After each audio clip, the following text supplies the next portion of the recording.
eh,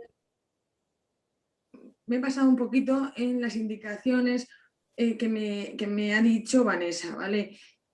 Saber un poco quiénes tienen problemas de fertilidad, cuándo hay que consultar en la unidad de reproducción, saber un poquito las tasas de embarazo, que parece que una vez que, aunque tengas problemas, llegas a las unidades de reproducción, va a haber embarazo fácil y al final no es así en todos los casos. Cómo es el acceso a las unidades de reproducción y luego saber, pues eso, que yo personalmente trabajo en un hospital público y los recursos pues, son limitados y no se hacen técnicas a todo el mundo. Luego ya ver un poco el estudio de fertilidad de la pareja y ya centrándonos en las enfermedades genéticas y hereditarias, pues ver qué tipo de herencias hay y qué tipo de opciones de tratamiento les podemos ofertar a esas parejas, que básicamente son 4, ¿vale? Las dos primeras opciones, que son el diagnóstico prenatal y el diagnóstico genético preimplantacional, pues son con la carga genética de la pareja o de la persona afecta, y las otras 2 opciones son recurriendo a un cambio en el gameto, en la carga hereditaria de la persona afecta. Es decir, si es el varón el afecto, pues podríamos hacer inseminaciones con semen de donante, y si la mujer es la afecta de la enfermedad hereditaria, pues podemos cambiar su óvulo con las técnicas de ovodonación. Un poco lo básico es saber qué es la esterilidad, ¿no? Y la esterilidad es la incapacidad de conseguir embarazo después de un año de búsqueda de embarazo en una pareja que tiene relaciones sexuales pues, frecuentes y continuadas sin anticoncepción. Y saber que el 85% de las parejas logra gestación en un año, es decir, somos bastante malos consiguiendo embarazo, es decir, nos cuesta hasta un año quedarnos embarazados. Y dices, bueno, pues vale, pues un año y 2 meses, un año y 3 meses, que parece que no cambia mucho. Decimos que conviene consultar cuando ya llevas un año buscando gestación, porque aunque el 85% logra embarazo en un año, ya en el año siguiente solamente un 5% añadido logra embarazo. Por eso es lo de la importancia de en qué momento consultar. Y luego saber, pues eso, que parece que sí, que la esterilidad, que es un problema que no afecta a mucha gente, que es un poco oculto y secreto, pero la realidad es que afecta hasta un 12-18% de la población. Es decir, si te juntas con 6 parejas de amigos, una de ellas va a tener problemas de fertilidad. Y esos problemas van aumentando en el tiempo porque cada vez nos embarazamos más tarde. Uno de los factores, o quizás el problema más importante, es la edad avanzada, sobre todo de la mujer, ¿vale? Que hace que haya mucho problema en nuestro medio actual. Hablando un poquito así rápidamente, pues la tasa de embarazo es el 25% con 20 años y va decayendo hasta un 5% con 40. Por eso es la importancia de la edad. Luego hay otros factores, pues eso, en la mujer, pues alteraciones en el útero. Si hay pólipos que estorban en la cavidad, pues es más difícil encontrar embarazo. En las trompas obstruidas, pues si no hay paso para los espermatozoides o el óvulo, pues es muy difícil que haya embarazo. O pues, los ovocitos, que haya pocos, que tengan baja calidad, que no se ovule todos los meses. Esos son un poco los factores que pueden afectar a la mujer. En el caso de los varones, pues es el semen, que el semen puede estar normal o alterado. Y luego alterado hay varios niveles, que una alteración leve nos facilita o posibilita hacer técnicas de reproducción sencillas, o según va siendo de peor calidad nos limita hacia técnicas un poco más complicadas como el in vitro, el ICSI, o incluso requeriría otras como la biopsia testicular. Saber que hay enfermedades genéticas, como es el taller de hoy que nos ocupa, que es que requieren orientación. Y luego hay otras enfermedades que o cumplen varios requisitos, que hay un poquito de factor masculino, un poquito de femenino, o incluso que después de hacer un estudio detallado de la fertilidad, pues que no sabemos qué pasa en esa pareja. ¿Cuándo acudimos? Ya sabemos algún detalle, pero además de la esterilidad existen otras causas de problemas asociados a la fertilidad. Son personas que tienen resultados desfavorables o que tienen abortos de repetición, con 2 ya se puede consultar. Las personas que tienen enfermedades genéticas que pueden tener afectación en la descendencia de cara un poco a planear y evitar que ocurra de nuevo en los hijos la misma enfermedad. O en enfermedades que disminuyan mucho la reserva ovárica, pues hay gente que se tiene que someter a quimioterapia, que tienen tumores por ejemplo, o gente que se va a someter a cirugías sobre los ovarios, pues quizás se puede preservar tanto el semen como los ovocitos de cara a poder utilizarlos en un futuro si lo necesitasen, o los transexuales, antes de hacer el cambio hormonal hacia el sexo sentido, pues guardar un poquito los gametos de cara a que lo puedan utilizar más adelante si así lo desean. Las tasas de embarazo, un poquito lo que hemos dicho, ¿no? La natural es del 85% en un año, y parece que dices, bueno, ya no puedo quedarme sola, pero ya voy a las técnicas de reproducción, voy a una unidad en la que me van a ayudar y me voy a quedar embarazada. Probablemente sí, lo que pasa que a veces cuesta un poquito más de lo esperado, e incluso hay veces que no se consigue, aunque sea en la menor de las ocasiones. Hablamos de las técnicas que hemos dicho que son más sencillas, que luego detallo un poco más exhaustivamente, como son las inseminaciones, que son así las más fáciles, de 10-15% de éxito por intento.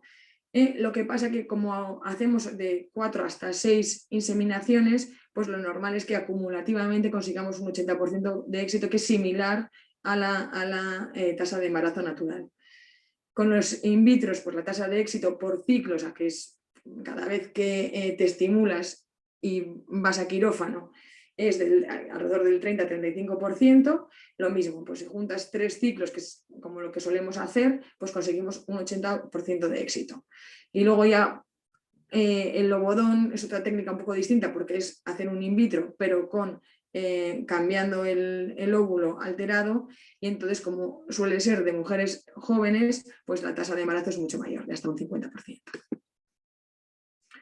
¿Cómo? Ya sabemos que tenemos un problema y ya sabemos que tenemos que acudir. ¿Cómo? Pues fácil. El médico de atención primaria es el que pide consulta al ginecólogo, y el ginecólogo del ambulatorio es el que te deriva a la unidad de reproducción humana. Esa es un poco la opción mayoritaria, pero vamos, cualquier especialista de cualquier enfermedad nos deriva pacientes. Por ejemplo, los genetistas, después de hacer un adecuado consejo genético, desde infecciosas, si hay alguna patología, pues un VIH, los oncólogos, si son pacientes que se van a enfrentar a la quimioterapia y tratamientos agresivos que disminuyen la fertilidad. O sea, hay muchas formas de llegar hasta la unidad. Esto es un apunte de los centros de referencia. Al final, no todas las técnicas son tan mayoritarias, entonces se ha decidido en Osakidetza hacer un poco una centralización. Entonces, el lobodón y la biopsia testicular sí que se hacen en la unidad de reproducción de cruces, que es donde trabajo yo. Hay otras técnicas como las que llevan asociadas las infecciones de transmisión sexual, que esas se hacen en el hospital de Galdakao, y el diagnóstico genético preimplantacional en Osakidetza se hace en la unidad de reproducción humana del hospital Donostia, en Guipúzcoa. Y claro, una cosa es que esté indicado acudir, pero que tengamos los recursos suficientes para poder atender a todos los pacientes. Y la realidad es que los recursos económicos son limitados, y Osakidetza pone unas limitaciones, ¿vale? Que es un poquito lo que hablabais antes de la antimuleriana y la reserva ovárica. Decimos, por ejemplo, que con ovocitos propios, con los óvulos de la mujer, aceptamos y tratamos a pacientes que tienen una antimuleriana, esa hormona que valora un poco la reserva ovárica, mayor o igual a 0,4, si tienes menos de 38 años. Pero ya mayores de 38 tienen que tener una reserva mucho mayor, de un 1,1, para que decidamos ponerlas en la lista de espera de técnicas de reproducción, porque no se hacen técnicas en Osakidetza en mujeres mayores de 40 años. Otro factor muy importante es el índice de masa corporal. La obesidad empeora mucho todo en general, y en particular pues, la posibilidad de gestación espontánea y la posibilidad de gestación incluso con técnicas de reproducción, y luego ya una vez incluso ya embarazado empeora mucho las tasas, es decir, las complicaciones son mucho mayores en las personas obesas. Hay más riesgo de preeclampsia, de diabetes, con lo cual se ha decidido no tratar a personas con índice de masa corporal mayor de 35.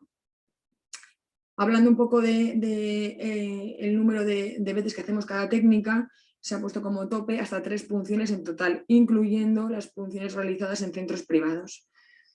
Y esto, por ejemplo, no se hace en otras comunidades autónomas, por ejemplo, el hecho de que poder acceder a un ciclo de in vitro si tienes un hijo previo en común o si los miembros de la pareja tienen hijos. ¿Vale? Aquí las personas que tienen dificultades para concebir después de haber tenido un hijo en común, se les oferta un único ciclo también para poder intentar tener 2. Y luego saber un poco que las técnicas de reproducción asistida pues las elige, hay veces que las indicaciones están claras, es muy fácil saber quiénes se van a beneficiar de hacer inseminaciones y quién un in vitro y quién otra técnica, pero a veces hay un poco lecciones más difíciles, más límites, en las cuales pues o se oferta una u otra sabiendo que la tasa de éxito es muy escasa, por ejemplo, hacer con el semen propio cuando el semen está muy patológico y quizás no puede llegar a formar embriones, o hacer con semen de donante. Estas elecciones límites a veces les damos la elección al paciente o a la pareja, pero ya no tienen opción a cambio, o a veces son parte de elecciones que parten del equipo médico. Y un breve apunte sobre las listas de espera, pues eso, que realmente pues, nunca vienen bien, existen, todo el mundo que llega a la unidad de reproducción de cruces sabe que hay listas de espera, sabemos que no son buenas, una pareja que lleva 2 años buscando embarazo porque no sabía que podía consultar, pasa medio año después pues, entre que lo consulta el médico de cabecera, viene a la unidad, le hacemos las pruebas pertinentes y encima todavía le decimos que tiene que esperar un tiempo determinado para poder acceder. Eso es porque hay tantas parejas que tienen problemas de fertilidad, tantas personas que no podemos darles el recurso en un tiempo más rápido para ellos. Son muy variables. Hablamos ahora mismo de 4 o 5 meses para las inseminaciones artificiales. Para los in vitros hablamos como de 9 meses. En esto hemos mejorado mucho a pesar de la pandemia. ¿Y sabéis por qué? Pues porque el hospital de Vitoria, Txagorritxu, ha abierto una unidad de reproducción con in vitros y todas esas pacientes alavesas que antes venían a cruces, pues ahora se tratan allí. Para que veáis que todas estas listas de espera tienen mucha variabilidad. Y luego hay otras técnicas como el ovodono o el DGP que son un poquito más especiales y tienen sus tiempos también. Ya una vez que ha venido la pareja o la persona implicada que requiere el tratamiento, pues hacemos un estudio, ¿vale? A la mujer básicamente lo que hay que hacerle es una analítica, ver su grupo sanguíneo, ver cómo son las hormonas, ver qué reserva ovárica tiene y que no tenga enfermedades de transmisión sexual. Luego hay que ver un poco la anatomía, una ecografía, ver si es fácil poner luego el semen o los embriones con la prueba del catéter y a veces ver si las trompas están afectadas o no. En los varones el estudio inicial es más sencillo y pasaría también por una analítica para ver que no tenga enfermedades de transmisión sexual y el grupo y el RH, y hacer un seminograma para ver si hay alteraciones masculinas y en qué grado nos movemos para ver qué tipo de técnica sería la de elección en su caso. Una vez hecho el estudio inicial, habría que valorar qué tipo de pruebas complementarias necesitamos. Evidentemente, si la calidad, o sea, la reserva ovárica o el seminograma es muy malo, habría que estudiar genéticamente pues, un cariotipo por lo menos básico. Y luego si hay abortos, pues ver un poco el nivel de fragmentación espermática en el semen o en un estudio de coagulación importante a la mujer pues, para ver qué alteraciones pueden llevarla a tener mayor número de abortos. Y es fundamental descartar o corregir otras patologías, es decir, en la persona o pareja que viene a la unidad de reproducción tiene más enfermedades que pueden estar tratadas. Pues una mujer que tiene una diabetes tendrá que estar correctamente tratada la diabetes para poder acceder a las técnicas de reproducción y claro, al embarazo. O sea, tiene que llegar al embarazo en las mejores condiciones. Por eso estamos en continuo tratamiento con un montón de especialidades que nos tienen que decir si están aceptables para poder embarazarse y para pasar por las técnicas de reproducción. Y esta diapositiva me parece importante porque aunque hagamos pruebas parecidas a muchas parejas, el diagnóstico y el tratamiento luego es individual. Es decir, hay muchas peculiaridades, cada pareja o cada persona es un mundo y hay que actuar de forma individualizada. Y ya centrándonos un poquito en las alteraciones genéticas y hereditarias, que es un poco la base de este taller, pues menos mal que Clara me ha ayudado con toda la parte genética, pues saber que pueden ser anomalías cromosómicas o genéticas en un gen o en varios, y que si esas alteraciones están presentes en las células germinales, que son las que traducen o hacen el embarazo, pues puede haber una transmisión a la descendencia. Entonces, sabemos que esa probabilidad de heredar depende mucho del tipo de herencia, y sabemos también, gracias a Clara, que hay diferentes tipos de herencia. Las autosómicas dominantes, que como bien ha dicho ella, pues a veces son mucho más graves, y dada la gravedad y dada la alta tasa de recurrencia en la descendencia, pues muchas veces no tenemos luego problemas a la hora de autorizar hacer el diagnóstico genético por implantacional, del que hablaremos más adelante. Las autosómicas recesivas, que son las que se trasladan al 25% de la población, y en estas en general también tenemos la autorización de la Comisión Nacional de Reproducción Humana.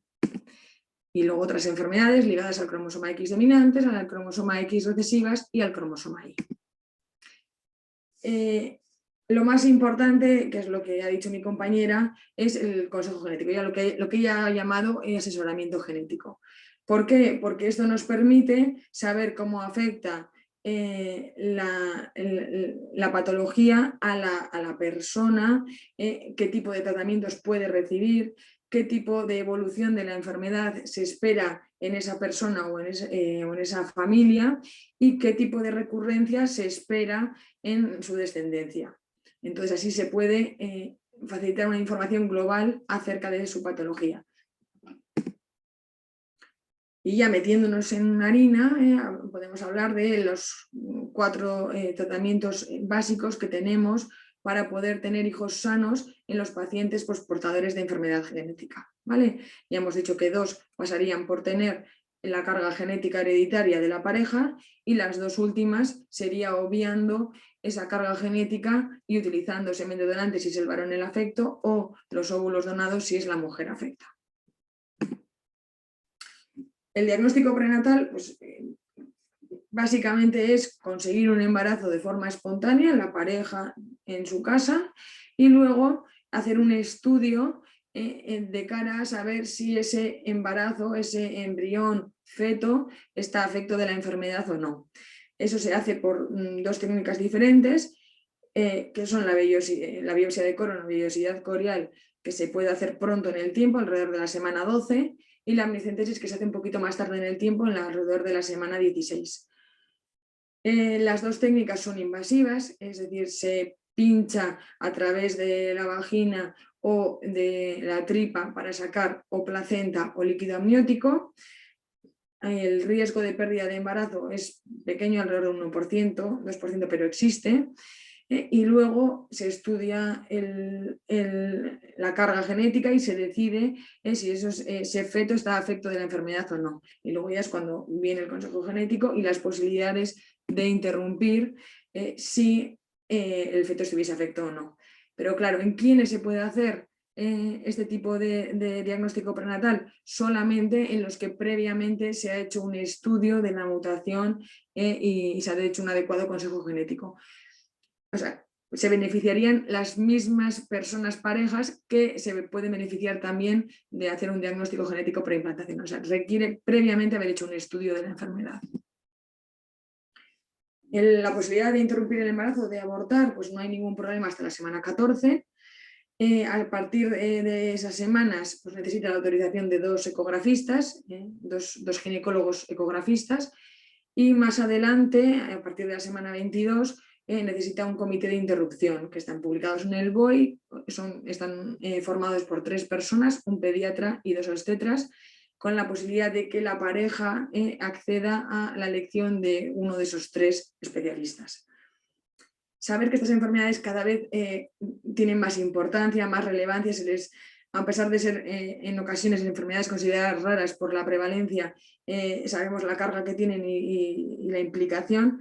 Incluso, pues, por ejemplo, para que sepáis a modo de un dato, es que hay una consulta los martes en el hospital que la hacen los de diagnóstico ecográfico junto con un genetista de cara a dar una información global de lo que es la enfermedad, lo que podría suponer y de las posibilidades que tiene.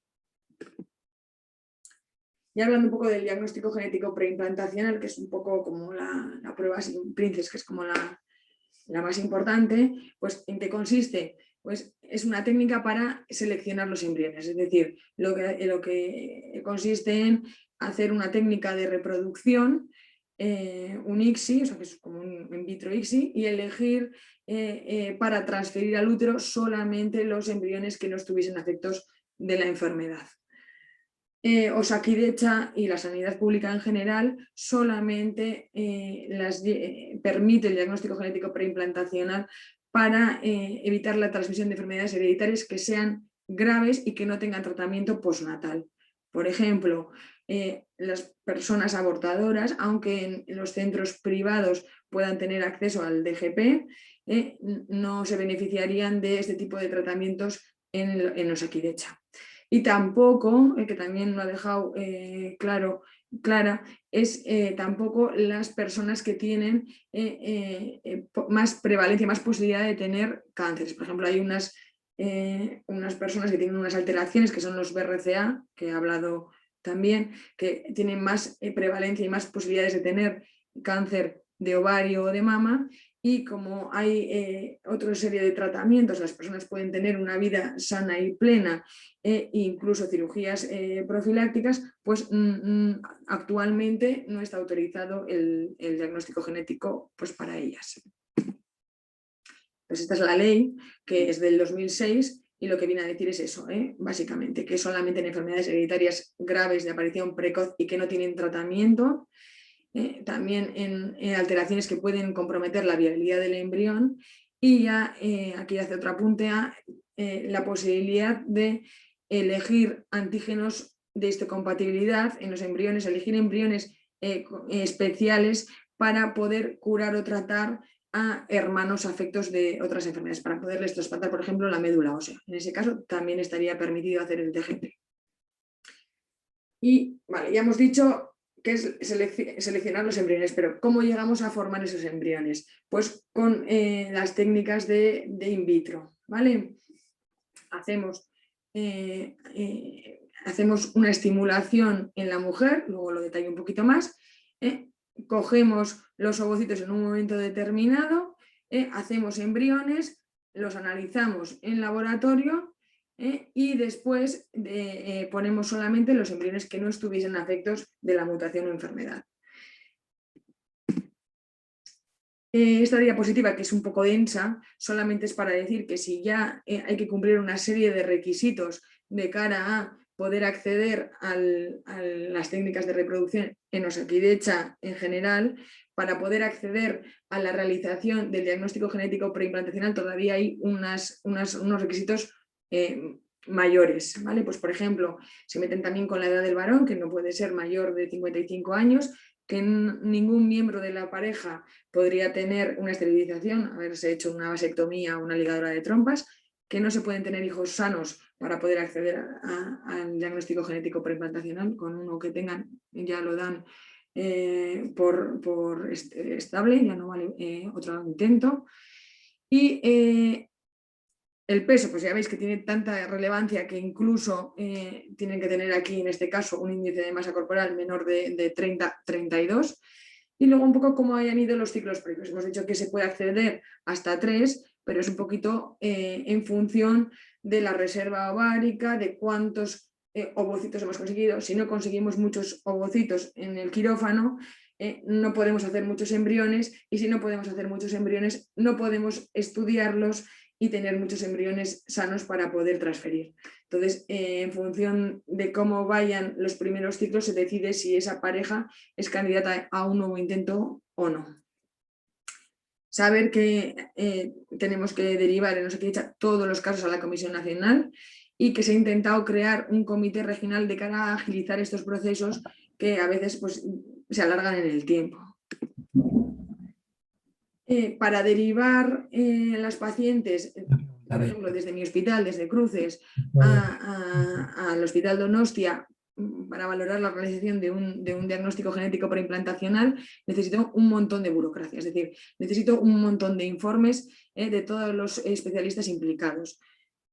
Un informe ginecológico valorando si es apto para hacer técnicas de reproducción humana, es decir, si tiene pues, el semen adecuado, la reserva ovárica adecuada y se encuentra bien en los resultados de la mutación, de análisis genéticos, lo que hemos dicho que es el adecuado informe de consejo, asesoramiento genético, con todo lo que ha detallado mi compañera, pues el tipo de alteración, el estado en el que se encuentra la pareja o la familia, cómo se encuentra la persona en cuestión de cara a su enfermedad, qué tratamiento se está utilizando, qué pronóstico se le espera, qué riesgo de recurrencia para la enfermedad y para la descendencia. Y luego el informe médico también es decir, si tú tienes una enfermedad neurológica, pues el informe del neurólogo que no contraindique las técnicas de reproducción y que sea favorable a hacer un diagnóstico genético preimplantacional, por ejemplo. Y luego ya en el caso especial de los niños afectos de algún tipo de enfermedad en los que se pueden beneficiar de tener un hermano, que se parezca a él, pues también deberíamos tener el informe médico del hijo afecto. Ya con todo eso ya lo mandamos a Donostia y es cuando hacen la técnica de reproducción en sí, que es el in vitro, ¿vale? Y el in vitro, voy a intentar explicarlo fácil y lo que quiero decir es que aunque tenga mucha carga emocional y la gente lo viva como un cambio hormonal brusco y como un proceso duro, yo quiero hacer un apunte que me parece más que es más que un proceso físico, que al final estamos hablando de 10-15 días de un tratamiento con unas hormonas que es relativamente sencillo de seguir y un día de quirófano.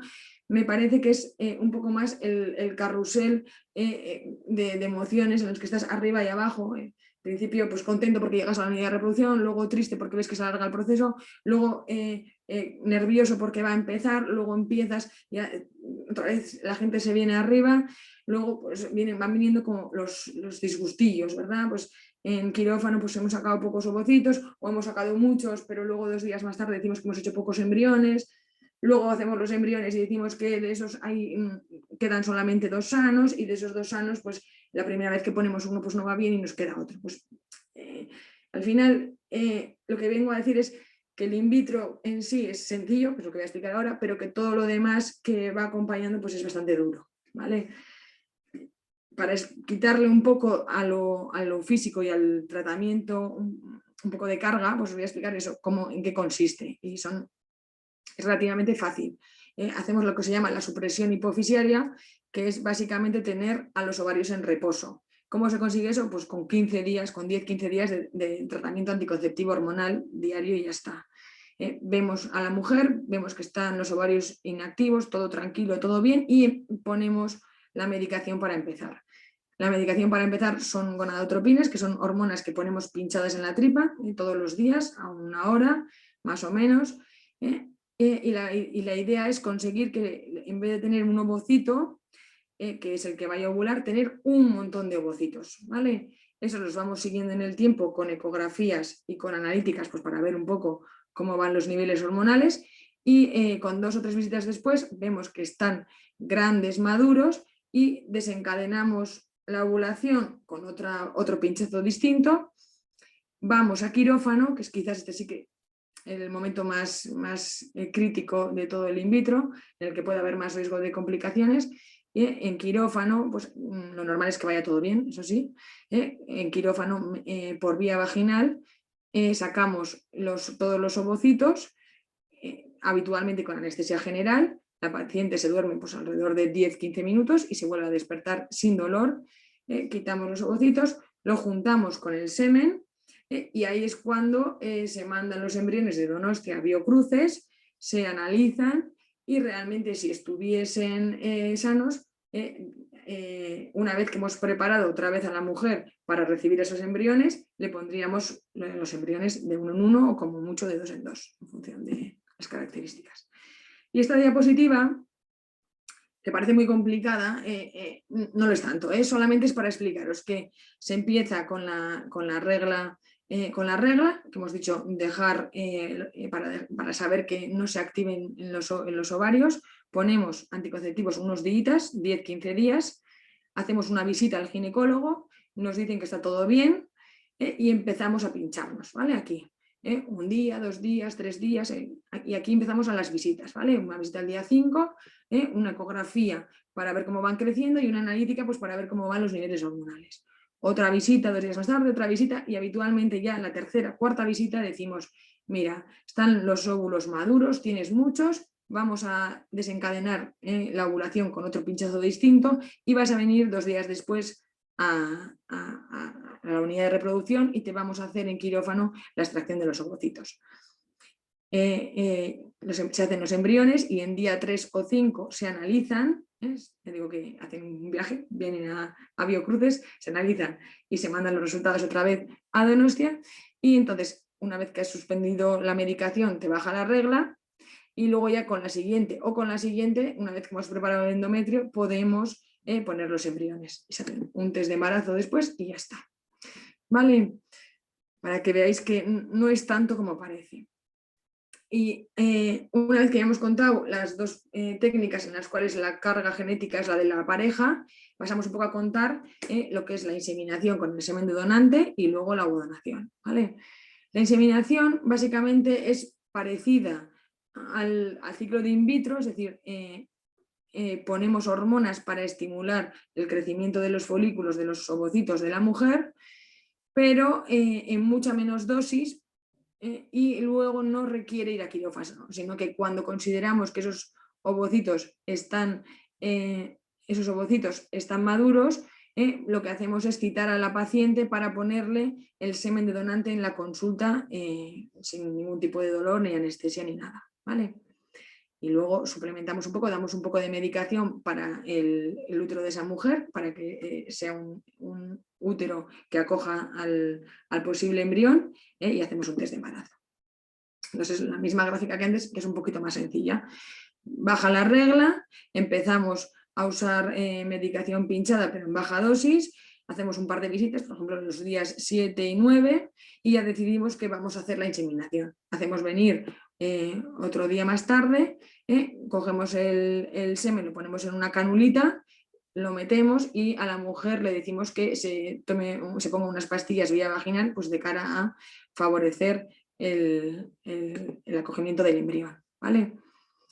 Y ya finalmente nos queda ya la ovodonación. Entonces, la ovodonación, hemos dicho que las candidatas a recibir óvulos pues son o las mujeres que tienen una calidad de ovocitos que no es buena, cuando no tienen óvulos suficientes o cuando tienen, como es el caso de ese taller, son portadores de una enfermedad genética o hereditaria que sea cromosómica y que se pueda, que no, haya decidido la pareja no usar cualquiera de las otras técnicas o les parezca que esta es la mejor. Hay algún motivo de exclusión y es tener un hijo sano o tener 45 años. Y en Osakidetza tiene una peculiaridad, ¿vale? Que es que hay una diferencia clara entre si hay fallo falta de semen o falta de óvulos. En caso de que en la pareja necesite semen de donante, que por ejemplo son los que tienen enfermedades hereditarias o genéticas, o mujeres lesbianas o mujeres solas, el semen está en la unidad, no tienen que hacer no precisa hacer nada, ¿vale? Se usa y ya está.